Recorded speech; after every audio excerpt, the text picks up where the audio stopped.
नमस्कार, आपण पाहता हिरकणी न्यूज. हिरकणी न्यूज प्रत्येक क्षण ताज्या घडामोडी आणि महत्त्वाच्या प्रत्येक बातमीसाठी नेहमी तत्पर. दामदुप्पट परताव्याच्या आमिषाने 3 कोटींची फसवणूक, 6 जणांना अटक. दामदुप्पट परतावा देण्याच्या आमिषाने 2,95,25,000 रुपयांची फसवणूक केल्याप्रकरणी आर्थिक गुन्हे शाखेने मंगळवारी 6 जणांना अटक केली. न्यायालयाने संशयितांना पोलीस कोठडी सुनावली आहे.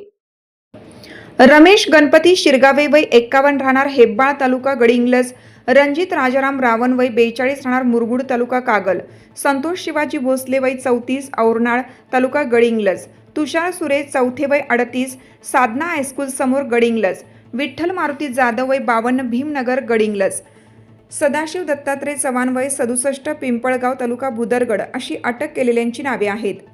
मदन कुमार बाळासाहेब शिंदे राहणार कौलगे तालुका गडिंग्लज यांनी 4 ऑक्टोबर 2025 रोजी गडिंग्लज पोलीस ठाण्यात गुन्हा दाखल केला होता.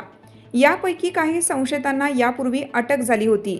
पोलीस उपाधीक्षक सुवर्णा पत्की, वरिष्ठ निरीक्षक महेश इंगळे यांच्या पथकाने ही कारवाई केली आहे.